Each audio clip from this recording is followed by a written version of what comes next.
सेमल के पेड़ के नीचे दाना चुगती ये गिलहरियाँ और ये चिड़िया, डाली पर बैठी चिड़ियाएँ और गिरते ये बेहद खूबसूरत फूल। ये तस्वीर ही देखने पर ही एक अजीब सा ठंडक सा एहसास होता है। दिल्ली, मुंबई, बड़े बड़े मेट्रो शहरों में रहने वाले तो शायद इस भाव की, इस एहसास की कल्पना ही नहीं कर सकते। बेहद दुर्लभ तस्वीर है ये हम सभी के लिए। हम हैं इस वक्त बेहद खास प्रदर्शनी में, Innocent Spring and Other Tales by artist Sabiya, और यहाँ पर मौजूद हर एक तस्वीर हमें एक अलग ही दुनिया में ले जाती है। यहाँ पर आपको नजर आएंगी प्रकृति और चेहरे, वो चेहरे जो उनके दिल के बेहद करीब हैं।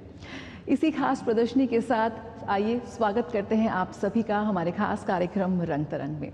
रंग तरंग के जरिए एक कोशिश होती है हमारी आपको भारत की कला संस्कृति के विभिन्न रंगों से रूबरू कराने की, और साथ ही उन कलाकारों से, उन कला साधकों से आपकी मुलाकात कराने की जो अपना पूरा जीवन भारत की कला संस्कृति को संजोने में, इसके संरक्षण में समर्पित कर देते हैं।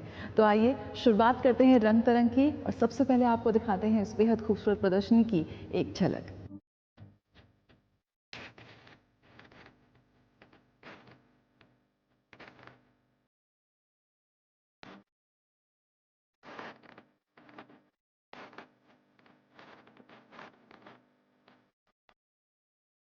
एक्चुअली में हमारी सराउंडिंग में नेचर, मैं जहाँ रहती हूँ वहाँ बिल्डिंग है, घर है, लेकिन पुराना अगर हिस्ट्री देखेंगे तो चेहरे, भीड़ है। पुरानी दिल्ली में भीड़ है, और बाहर थोड़ा सा जाओ, अगर हम इधर सागाज घाट की तरफ चले जाएं तो नेचर है।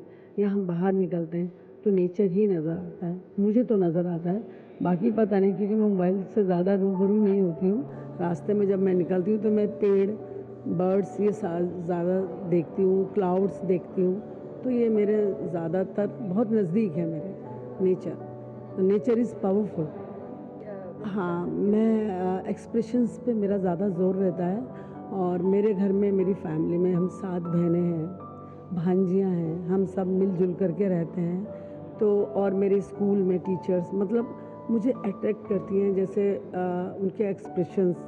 और अब जैसे मुझे आप ही इतनी अच्छी लग रहे हो, तो वो पता नहीं कब कहाँ कैसे मेरे काम आ जाए। आपका बोलना इतना अच्छा लग रहा था मुझे, तो वो मेरे अंदर, मतलब हमारा ऑब्जर्वेशन ही हमारा आर्ट है।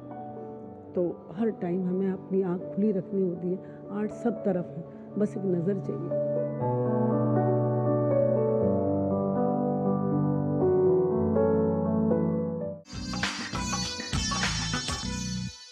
आइए चलते हैं एक बेहद खास शाम में, जहां पर कला और देशभक्ति के रंग स्वरबद्ध होते हुए नजर आए। एक बेहद खास कार्यक्रम जहां पर संगीत के जरिए भारत के सैनिकों, जवानों जो अपना सर्वोच्च न्यौछावर कर देते हैं देश की रक्षा के लिए, उन्हें श्रद्धांजलि अर्पित की गई। और मंच पर नजर आए एक से बढ़कर एक कलाकार। जहां युवा कलाकारों ने अपनी प्रतिभा से अपना लोहा मनवाया, तो वहीं जब पद्म विभूषण पंडित हरि प्रसाद चौरसिया आए मंच पर, तो बस सभी मंत्रमुग्ध हो गए।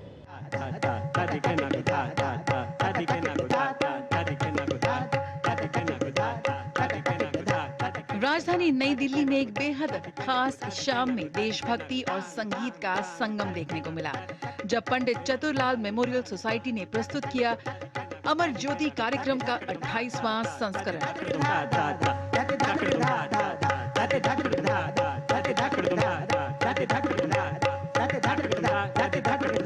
लगभग 3 दशकों से ये आयोजन भारतीय शास्त्रीय संगीत को सैनिकों की वीरता और बलिदान के प्रति श्रद्धांजलि देने का एक अनूठा मंच बना हुआ है।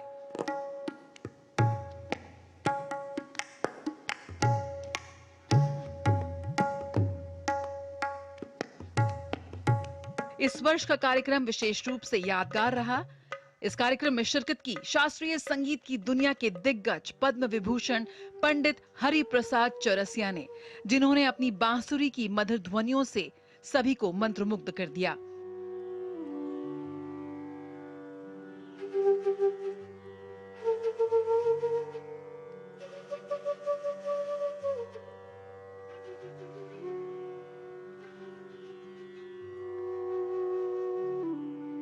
उनके साथ तबले के मशहूर उस्ताद रशीद मुस्तफा तिरकवा ने भी मंच साझा किया।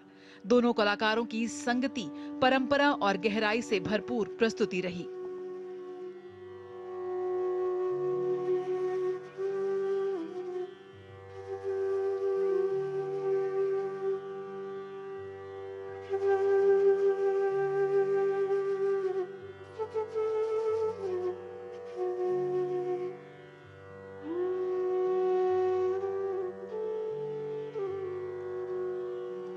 कार्यक्रम में युवा ऊर्जा का रंग भरने आए विशेष समूह ब्रह्मांड द यूनिवर्स, जो परंपरा और आधुनिकता का अद्भुत संगम पेश करते हुए दिखे।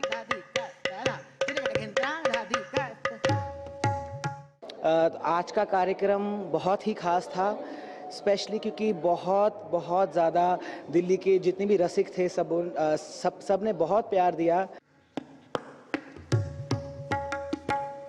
यकीनन ये शाम एक संगीत समारोह से कहीं ज्यादा रही। संगीत की ये सुर लहरियां समर्पित थी उन सैनिकों को जो अपना सर्वोच्च निछावर करके भारत की रक्षा करते हैं।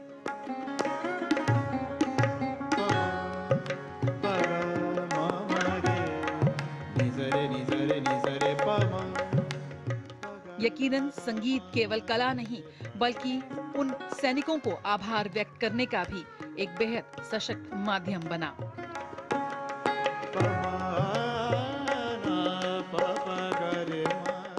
रंग तरंग, डीडी न्यूज़।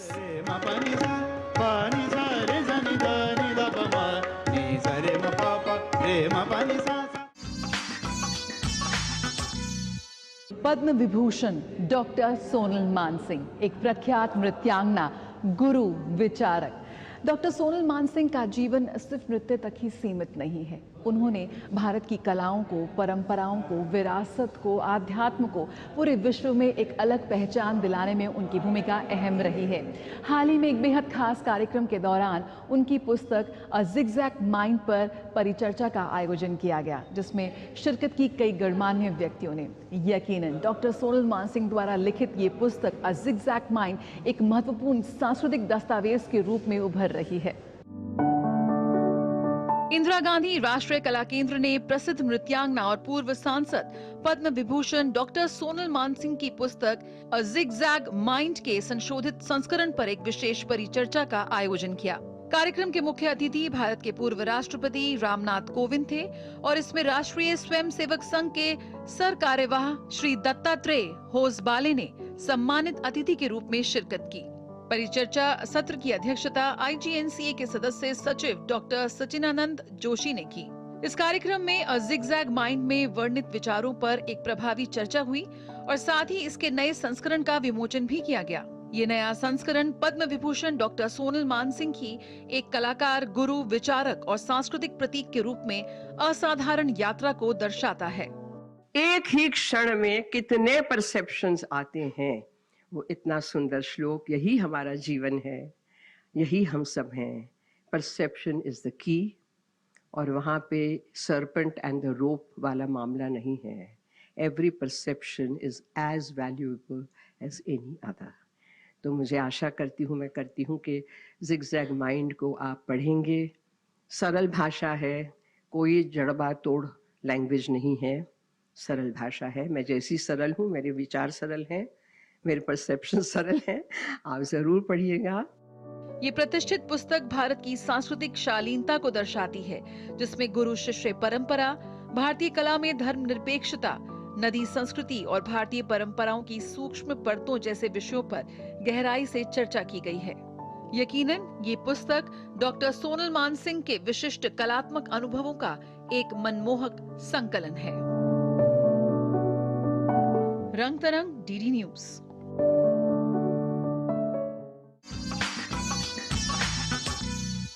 वैश्विक मंच पर भारत अपनी कला, अपनी संस्कृति और परंपराओं के लिए जाना जाता है। ये है हमारी सॉफ्ट पावर जो भारत को पूरे विश्व से जोड़ती है। इस कड़ी में जिक्र करना चाहेंगे हम दो देशों का, भारत और रशिया, जिनके ऐतिहासिक संबंध रहे हैं और मौजूदा दौर की चुनौतियों और कसौटियों में भी भारत और रशिया के संबंध हर कसौटी को पार करते हुए खरे उतर रहे हैं। राजधानी दिल्ली में एक बेहद खास प्रदर्शनी लगाई गई है जो भारत और रशिया के प्राचीनतम संबंधों को कला के माध्यम से समझाने का प्रयास करती है। आइए आपको दिखाते हैं इसकी एक्सक्लूसिव झलक।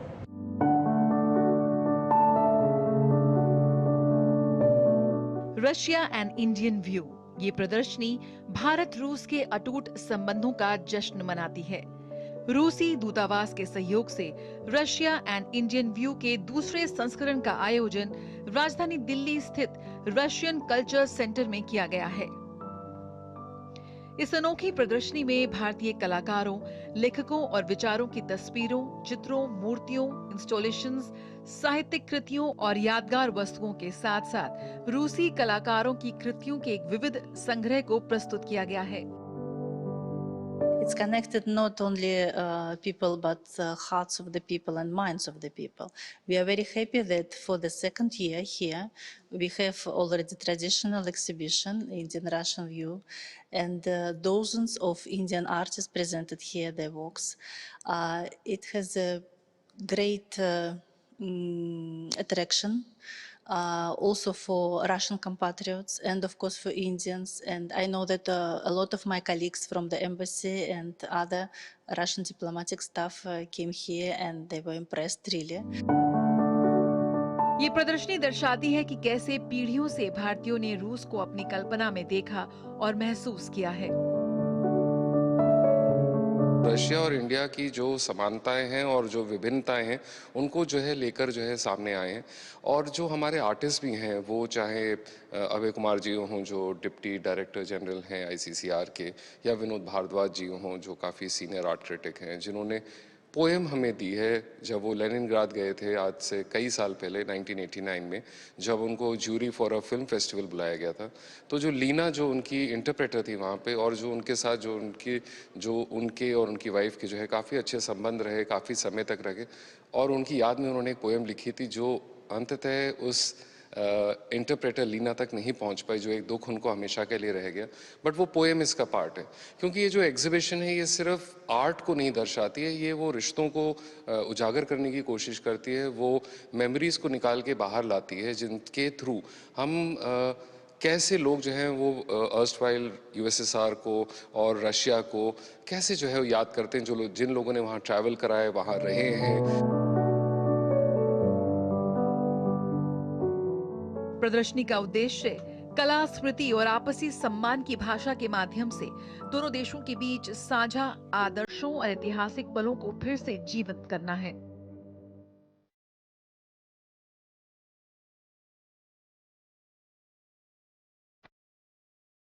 इस बार सबसे ज़्यादा खास बात और ये भी है कि इस बार हमने इसमें स्कल्पचर्स ऐड करे हैं।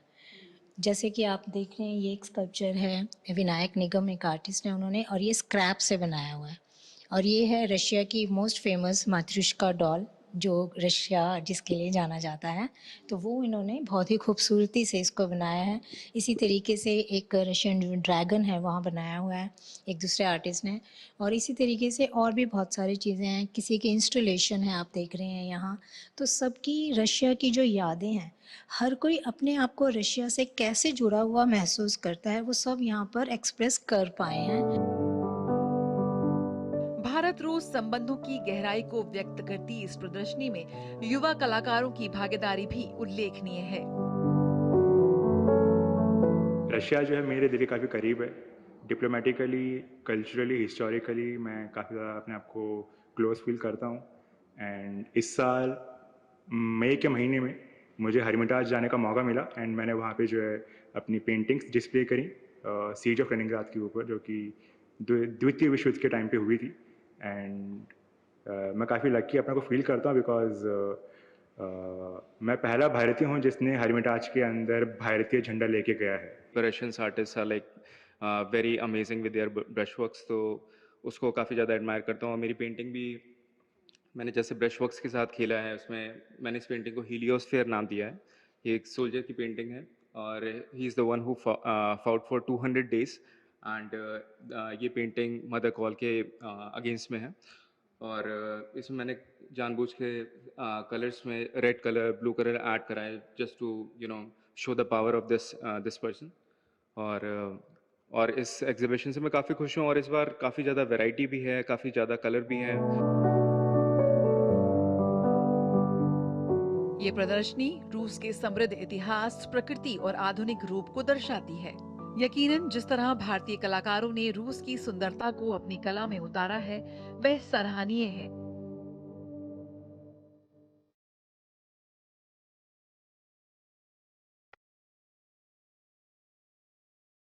कला अभिव्यक्ति का एक बहुत ही सशक्त माध्यम है। कला और संस्कृति वो ताकत है जो भारत को पूरे विश्व से जोड़ती है। हम इस वक्त एक बहुत ही खास प्रदर्शनी में हैं जो भारत और रूस के ऐतिहासिक रिश्तों को संस्कृति के माध्यम से प्रदर्शित करती है। भारत ने पूरे विश्व को योग का पाठ पढ़ाया। यहाँ पर हम देख सकते हैं कैसे मशहूर योगा प्रैक्टिशनर जो रशिया से हैं, साशा, योग को यहाँ पर कर रही हैं और इन्हें अपने कैमरे में कैप्चर किया है मशहूर फिल्मकार और फोटोग्राफर बिनोय बहल ने।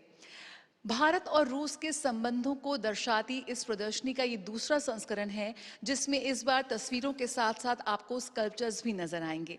पहले संस्करण में करीब 20 आर्टिस्ट एक साथ आए थे और इस बार ये आंकड़ा बढ़ गया है। करीब 35 से ज्यादा कलाकार इस प्रदर्शनी में हिस्सा ले रहे हैं और यहाँ पर आप बहुत ही शानदार स्कल्पचर्स भी देख रहे हैं। कैसे भारतीय कलाकार रूस को समझते हैं, देखते हैं, उन्होंने कला के जरिए यहाँ पर प्रदर्शित किया है। कैसे रूसी कलाकार भारत को देखते और समझते हैं वो भी आप यहाँ पर देख सकते हैं। 1926 से लेकर 1931 उस वक्त के उस दशक में किस तरह से रूसी कलाकार भारत आए और उन्होंने भारत को अपने कैमरे में कैद किया, अपनी कला में कैद किया, वो भी यहाँ प्रदर्शित किया गया है। भारत और रशिया के बीच रिश्ते लगातार प्रगाढ़ हो रहे हैं।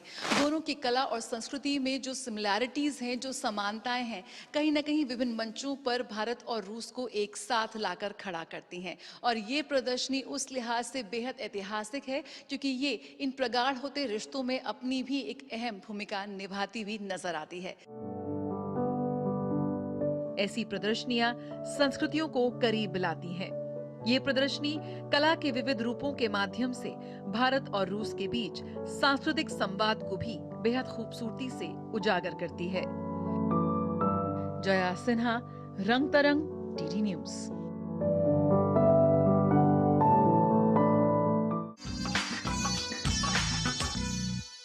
जॉन पैट्रिक स्टैनली का मशहूर नाटक डाउट ऑफ पैरावेल पुलित्जर पुरस्कार जीत चुका है और दुनिया भर में ना जाने कितनी बार इसका मंचन हो चुका है। हाल ही में राजधानी दिल्ली में इसका मंचन हुआ और इसका निर्देशन किया प्रख्यात थिएटर आर्टिस्ट सोहेला कपूर ने। 1960 की पृष्ठभूमि पर बना ये नाटक आज भी क्यों इतना प्रासंगिक है और दर्शकों को आज भी क्यों अपनी ओर खींचने में कामयाब रहता है, आइए देखते हैं। When you're not sure.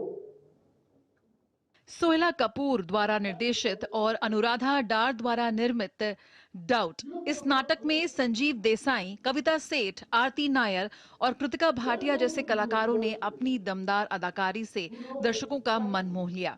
ये नाटक 1960 के दशक के अमेरिका में कैथोलिक चर्च की पृष्ठभूमि पर आधारित है।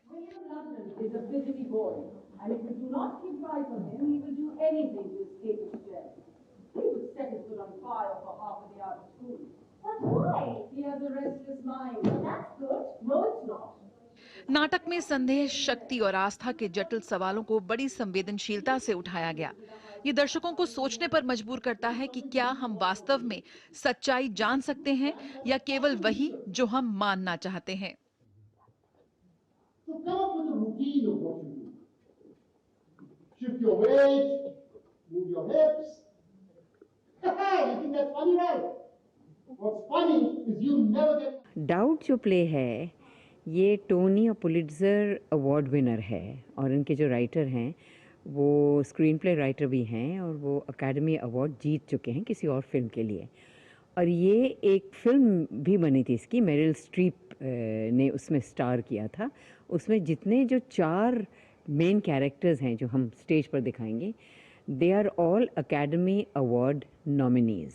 तो मतलब इतना इम्पोर्टेंट प्ले है ये, और ये बहुत टाइट और बहुत इंटेंस प्ले है।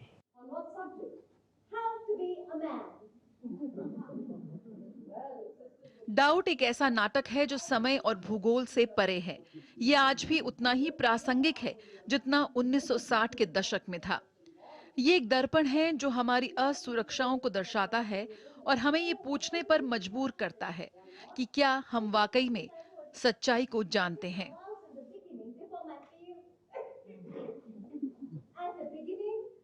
और ये प्ले हमने करने की कोशिश इसलिए की थी because this play is very relevant in today's time. It's a beautiful subject, it's a beautiful story and it has been enacted very well by all the 4 artists. You tried to go to a girl with those filthy paws, Mr. Conroy. ये प्रस्तुति कात्यायनी और 3 arts club के बीच एक महत्वपूर्ण सहयोग थी। 3 arts club की स्थापना 1943 में शिमला में हुई थी और ये भारतीय थिएटर में अपने अग्रणी योगदान के लिए जाना जाता है। 2008 में पुनर्जीवित होने के बाद से ये क्लब सामाजिक रूप से प्रासंगिक नाटकों का मंचन कर रहा है। रंग तरंग, डीडी न्यूज।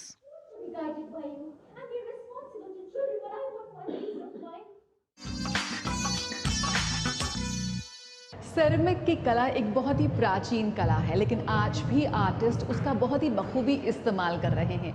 इस वक्त हम एक बेहद खास प्रदर्शनी में हैं, जहां पर सेरेमिक का हम और भी बाकी माध्यमों के साथ यानी कि मीडियम्स के साथ किस तरह से बहुत ही खूबसूरती से इस्तेमाल हो सकता है, उसकी एक झलक देख रहे हैं। आप मेरे पीछे देख सकते हैं कैसे जो सेरामिक है, जो क्ले है, उसे साथ साथ किस तरह से स्टोन के साथ उसे कंबाइन किया गया है और उसका जो आउटकम है कितना खूबसूरत है।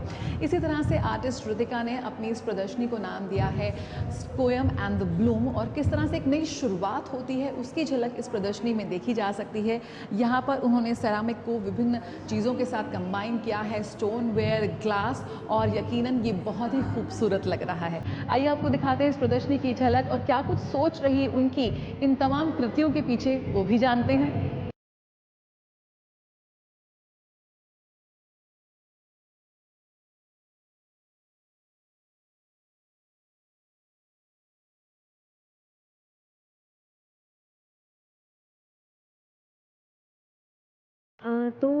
मैं पहले पेंटिंग भी करती थी, बट जब मैं सेरामिक करना शुरू किया तो मुझे क्ले के साथ एक तो उनके जो बहुत अनप्रेडिक्टेबल रिज़ल्ट होते हैं, जैसा हमारा नेचर है उसमें कुछ भी एक चीज़ सिमेट्री नहीं है या सेम कलर नहीं आएगा, तो वो चीज़ को लेके मुझे सेरामिक मीडियम ज़्यादा पसंद आया। पर जब मैं काम कर रही थी तो मैं अपने काम में थोड़ा सा जैसे ओस की बूंद होती है, ऐसा कुछ इफ़ेक्ट लाना चाह रही थी, तो मैंने कुछ टेक्निक से ग्लास का प्रयोग किया, बट वो मज़ा नहीं आ रहा था क्योंकि वो 800 टेम्परेचर में मेल्ट हो जाता है और हमारा सेरामिक 1200 में पकता है। तो मुझे दिमाग में आया, क्योंकि हमारा ग्लास भी डिपार्टमेंट था सेरामिक का शांति निकेतन में, सो मैंने उसको ग्लास को अलग से ब्लोइंग प्रोसेस लिया, कुछ सॉलिड ग्लास लिए, कुछ हॉलो ग्लास लेके उसको उसमें अलग से इंस्टॉल किया।